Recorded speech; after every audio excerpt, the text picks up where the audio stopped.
কয়েকদিন আগে কলকাতায় গিয়ে হিন্দুদের এক পুজোমণ্ডপ উদ্বোধন করে সাকিব আল হাসানকে দেশের আলেম সমাজ তওবা করার আহ্বান জানিয়েছেন। কিন্তু শেখ হাসিনাকে তওবার আহ্বানকারী কেউ কি আছে? হাসিনা তো অসংখ্যবার সুস্পষ্ট শিরিক ও কুফরিতে লিপ্ত হয়েছে। অথচ দেশের জনগণের কাছে শেখ হাসিনাকে উপস্থাপন করা হয় অত্যন্ত পরহেজগার, নিয়মিত কোরআন তেলাওয়াতকারী, তাহাজ্জুদ গুজার হিসেবে। শেখ হাসিনা নিজে অনেক সময় তাহাজ্জুদ বা কোরআন তেলাওয়াতের কথা বলে থাকেন। শেখ হাসিনা আল্লাহর ওলি, জানাতে শেখ হাসিনা অধিকার রয়েছে এমন কথা বলা হয়ে থাকে। পরিকল্পনা মন্ত্রী এম এ মান্নান উল্লেখ করেছিল, প্রধানমন্ত্রী শেখ হাসিনা এত পুণ্য অর্জন করেছেন যে তার বেহেশতে যাওয়ার অধিকার রয়েছে। অথচ সহিহ বুখারী ও মুসলিমে বর্ণিত হয়েছে, وعن أبي هريرة رضي الله عنه أنه قال قال رسول الله صلى الله عليه وسلم لا ينجي أحدا منكم عمله قالوا ولا أنت يا رسول الله قال ولا أنا إلا أن يتغمدني الله تعالى برحمته। তোমাদের মধ্যে এমন কোনো ব্যক্তি নেই যার আমল তাকে জান্নাতে দাখিল করতে পারে। প্রশ্ন করা হলো, ইয়া রাসূলুল্লাহ, আপনিও কি নন? তিনি বললেন, না, আমিও নই, তবে আমার পালনকর্তা যদি তার অনুগ্রহের দ্বারা আমাকে আবৃত করে নেন। যেখানে রাসূলুল্লাহ সাল্লাল্লাহু আলাইহি ওয়াসাল্লাম নিজে শুধুমাত্র নিজের আমল দ্বারা জান্নাতে প্রবেশ করতে পারবেন না বলে জানিয়ে দিলেন, সেখানে পরিকল্পনা মন্ত্রী এম এ মান্নান উল্লেখ করলেন প্রধানমন্ত্রী শেখ হাসিনা এত পুণ্য অর্জন করেছেন যে তার বেহেশতে যাওয়ার অধিকার রয়েছে। নাউযু বিল্লাহি মিন যালিক। নির্লজ্জের আচরণ করতে করতে তারা ভুলে যান কোন জায়গায় তাদের শেষ সীমানা। মুখের নোংরা চাটুকারিতায় তারা হয়তো কিছু জাহিলকেই ধোঁকা দিতে পারবে, এর বেশি কিছু নয়। অনেকে প্রধানমন্ত্রীকে কওমি জননী উপাধি দিতেও কুণ্ঠাবোধ করেননি। তবে আজ আমরা কুরআন সুন্নাহ দ্বারা যাচাই করে দেখব, কওমি জননী, তাহাজ্জুদ গুজার, জান্নাতের অধিকার অর্জনকারী প্রধানমন্ত্রী শেখ হাসিনা আদৌ কি দিনের মধ্যে আছেন, নাকি তিনি রিদ্দার মধ্য দিয়ে মুরতাদ ও বেদিন হয়ে গেছেন? শেখ হাসিনার রিদ্দা ধোঁয়াশা নাকি সুস্পষ্ট? এক, হিন্দুদের প্রতিমা দুর্গার ব্যাপারে শেখ হাসিনার মন্তব্য। পূজার অনুষ্ঠানের সাথে প্রধানমন্ত্রীর সম্পর্ক চোখে পড়ার মতো। শুধু তাই নয়, বরং তিনি বেশ গর্বের সাথে উল্লেখ করে বলেন যে তিনি কতটি পূজা মণ্ডপের ব্যবস্থা করেছেন। দুর্গাপূজার অনুষ্ঠানে হিন্দুদের সাথে পূজার মণ্ডপে উপস্থিত হয়ে শেখ হাসিনা মন্তব্য করেছেন, গজা করে নাকি যখন মা দুর্গা আসে তখন দেশে নাকি অনেক ফসল হয়। এটা কথিত আছে। কাজে আমরা আশা করি আগামীতেও ফুলে ফলে ফসলে ভরে উঠবে, দেশের মানুষ উন্নত হবে। যখন মা দুর্গা আসে তখন দেশে নাকি অনেক ফসল, এটা একটা কথিত আছে। কাজে আমরা এবার আশা করি যে আগামীতেও আমরা ফুলে ফলে ফসলে ভরে উঠবো, দেশের মানুষ উন্নত হবে। গজকের মা দুর্গা আসবে, তাই শেখ হাসিনা আশা করেন ফসল ভালো হবে। নাপাক মুশরিকদের নাপাক হাতে বানানো কাদামাটির মূর্তির চিত্রিত আগমনের কারণে শেখ হাসিনা আশা করেন দেশের ফসল ভালো হবে। অথচ আল্লাহ তাআলা বলেন, ইয়া আইয়ুহান নাসু যকুরু নি'মাতাল্লাহি আলাইকুম হাল মিন খালিকিন গায়রুল্লাহি ইয়ারযুকুকুম মিনাস সামাই ওয়াল আরদ লা ইলাহা ইল্লা হুয়া ফাআন্না তুফাকুন। হে মানুষ, তোমাদের প্রতি আল্লাহর অনুগ্রহ স্মরণ করো। আল্লাহ ব্যতীত এমন কোন স্রষ্টা কি আছে যে তোমাদেরকে আসমান ও জমিন থেকে রিজিক দান করে? তিনি ব্যতীত কোনো উপাস্য নেই, অতএব তোমরা কোথায় ফিরে যাচ্ছ? অনেকে বলতে পারেন শেখ হাসিনা মজা করে বা নিছক কথার খাতিরে কিংবা রাজনৈতিক স্বার্থ রক্ষার খাতিরে এমন কথা বলেছেন।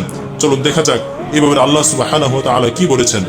ওয়ালা ইন সাআলতাহুম লা ইয়াকুলুন্না ইন্নামা কুন্না নাখুযু ওয়া নালআব কুল আবিল্লাহি ওয়া আয়াতিহি ওয়া রাসূলিহি কুনতুম তাস্তাহজিউন লা তা'তাদিরু ক্বাদ কাফারতুম বা'দা ঈমানিকুম ইন না'ফু আন তা'iফাতিন মিনকুম নু'আযিবু তা'iফাতান বিআন্নাহুম কানু মুজরিমিন।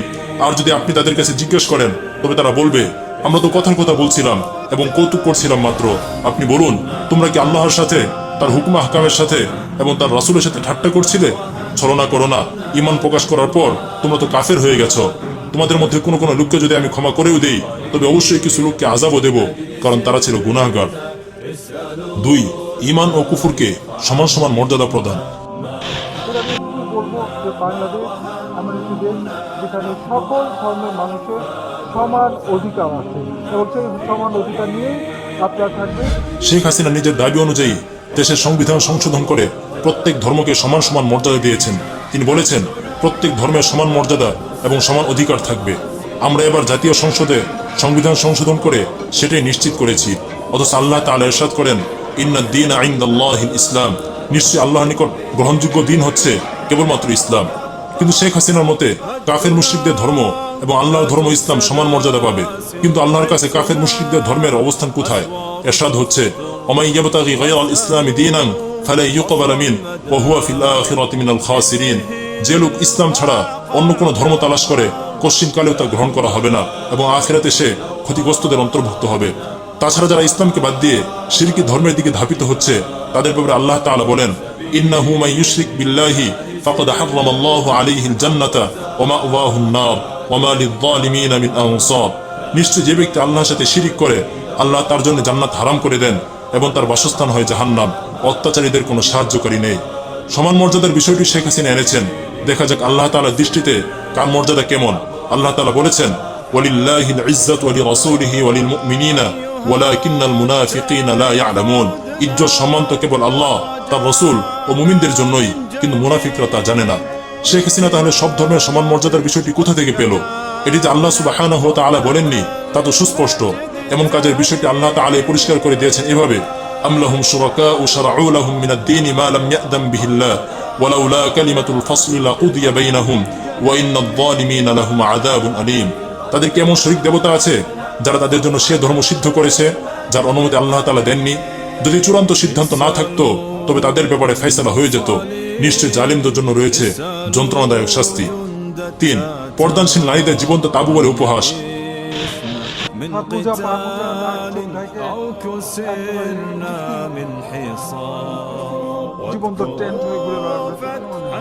ইসলামের ফরজ হুকুম হলো পর্দা। এই ফরজ হুকুমটির ব্যাপারে আল্লাহ তাআলা কি বলেছেন? ইয়া আইয়ুহান নাবিয়্যু কুল লিআজওয়াজিকা ওয়া বানাতিকা ওয়া নিসাইল মুমিনিনা ইউদনিনা আলাইহিন্না মিন জালাবিবিহিন্না যালিকা আদনা ইউরাফনা ফালা ইউদাইনা ওয়া কানা আল্লাহু গফুরুর রহিমা। হে নবী, আপনি আপনার স্ত্রীগণকে, কন্যাগণকে ও মুমিনদের নারীগণকে বলুন তারা যেন তাদের চাদরের কিয়দাংশ নিজেদের উপর টেনে নেয়। এতে করে তাদের চেনা সহজ হবে, ফলে তাদের উত্ত্যক্ত করা হবে না। আল্লাহ তাআলা ক্ষমাশীল, পরম দয়ালু। আব্দুল্লাহ ইবনে আব্বাস রাদিয়াল্লাহু তাআলা আনহু উক্ত আয়াতের ব্যাখ্যায় বলেছেন, আল্লাহ তাআলা মুমিন নারীদেরকে আদেশ করেছেন যখন তারা কোনো প্রয়োজনে ঘর থেকে বের হবে তখন যেন মাথার উপর থেকে ওড়না বা চাদর এনে স্বীয় মুখমণ্ডল আবৃত করে বের হয়, আর চলাফেরার সুবিধার্থে শুধু এক চোখ খোলা রাখে।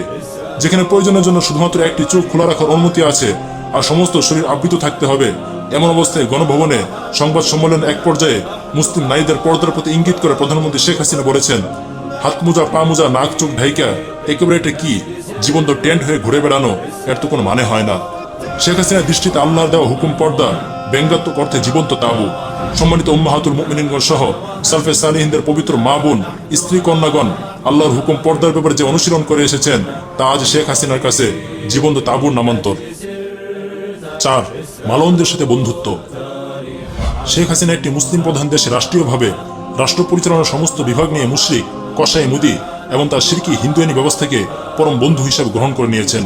এমনকি তার মন্ত্রীরা মুশরিকদের সাথে এই সম্পর্ককে রক্তের সম্পর্ক বলে অভিহিত করতেও বিন্দুমাত্র লজ্জাবোধ করেনি।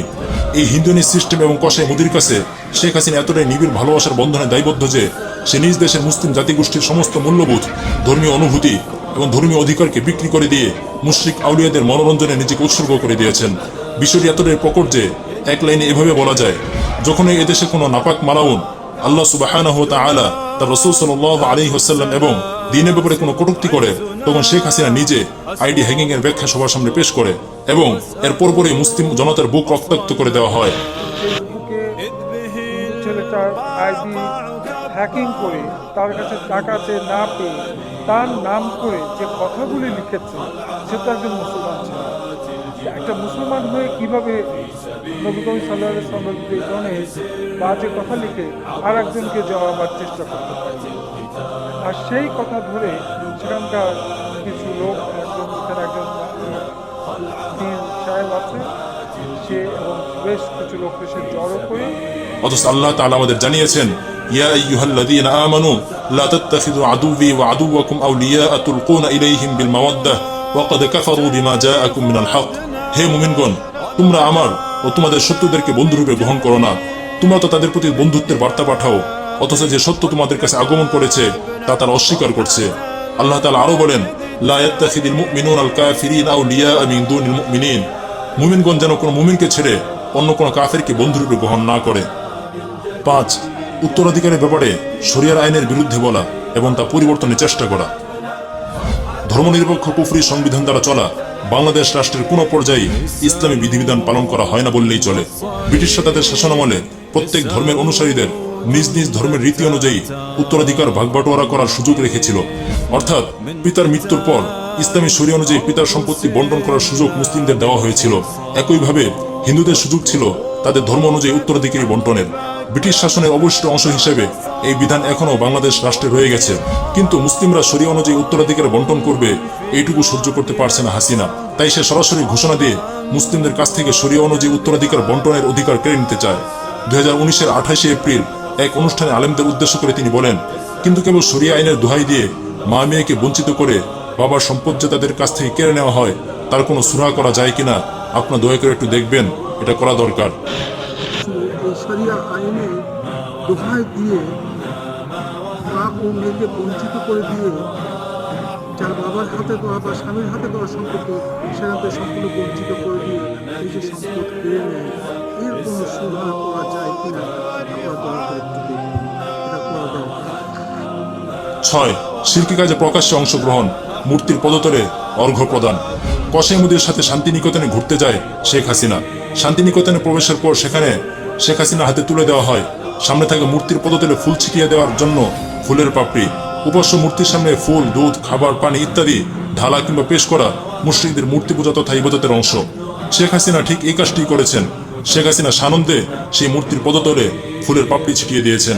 এছাড়া মূর্তির প্রতি তার আলাদা দুর্বলতা রয়েছে। তার খুব প্রিয় একটি কাজ নিজের বাবার মূর্তি তৈরি করে সেগুলোর সামনে অধবোধনে দাঁড়িয়ে থাকা, কর্নিশ করা, মূর্তির বেদিতে ফুল দেয়া, মূর্তির সামনে দাঁড়িয়ে মূর্তির দিকে তাকিয়ে দুহাত তুলে দোয়া করা। ঠিক যেন 1500 বছর আগের ঘটনা। যেমনটা কাফেররা বলতো, আমরা তো এসব মূর্তির পূজা করি না, এসব মূর্তির মাধ্যমে আমরা আল্লাহর নৈকট্য আশা করি। মূর্তি বর্জনের হুকুম দিয়ে আল্লাহ তাআলা বলেন, ফাজতানিবু রিজসা মিনাল আওসানি ওয়াজতানিবু কাওলাজ জুর। তোমরা মূর্তিদের অপবিত্রতা থেকে বেঁচে থাকো এবং মিথ্যা কথন থেকে দূরে সরে থাকো। আল্লাহ তাআলা আরো বলেন, ইন্নামা তা'বুদুনা মিন দুনিল্লাহি আওসানা ওয়া তাখলুকুনা ইফকা ইন্নাল্লাযীনা তা'বুদুনা মিন দুনিল্লাহি লা ইয়ামলিকুনা লাকুম রিজকা ফাবতাগু ইনদাল্লাহি রিজকা ওয়া'বুদুহু ওয়াশকুরু লাহু ইলাইহি তুরজাউন। তোমরা তো আল্লাহর পরিবর্তে কেবল প্রতিমারই পূজা করছো এবং মিথ্যা উদ্ভাবন করছো। তোমরা আল্লাহর পরিবর্তে যাদের ইবাদত করছো তারা তোমাদের রিজিকের মালিক নয়। কাজে আল্লাহর কাছে রিজিক তালাশ করো, তার ইবাদত করো এবং তার কৃতজ্ঞতা প্রকাশ করো, তার কাছেই তোমরা প্রত্যাবর্তিত হবে। এই হচ্ছে শেখ হাসিনার বিদ্যার সামান্য নমুনা মাত্র। এর যে কোনো একটির কারণে প্রধানমন্ত্রী দিনের বাইরে চলে গেছেন এবং তিনি স্পষ্টভাবে ধর্ম থেকে মুরতাদ। একের পর এক শিরকের আস্তরণ তিনি নিজের উপর চড়িয়ে রেখেছেন। আল্লাহর আদেশকে ব্যঙ্গ করেছেন, এমনকি আল্লাহর আদেশকে উপেক্ষা করে নিজের মনমতো আদর্শের অনুসরণ করেছেন। আর শিরকের ব্যাপারে আল্লাহ তাআলা বলেন, লাইন আশরাকতা লা ইয়াহবাতান্না আমালুকা ওয়া লা তাকুনান্না মিনাল খাসিরিন। যদি তুমি শিরক করো তাহলে তোমার সমস্ত কর্ম নিষ্ফল হবে এবং তুমি ক্ষতিগ্রস্তদের অন্তর্ভুক্ত হবে। সর্বকালের সকল ইমাম, সালফে সালিহিন এবং ওলামাগণ এবারে কেউ দ্বিমত পোষণ করেননি যে শিরক করে এবং সে অবস্থার উপরেই অটল থাকে তার সকল কর্ম আল্লাহর সামনে শূন্য। অবশ্যই আমাদের সিদ্ধান্ত নেওয়া দরকার। আমরা কি তাহলে নিজেদের মন ভরা চিন্তা চেতনা বা কিছু নির্লজ্জ চাটুকারিতায় বিশ্বাস করব, নাকি সুস্পষ্ট দলিল, কোরআন, সুন্নাহ এবং সকল সময়ের ইমামগণ, সালফে সালিহিন এবং ওলামাদের রায় বিশ্বাস করব? আল্লাহ তাআলা আমাদেরকে সিরাতে মুস্তাকিমের উপর অবিচল থাকার তৌফিক দান করেন। আমিন ইয়া রাব্বাল আলামিন।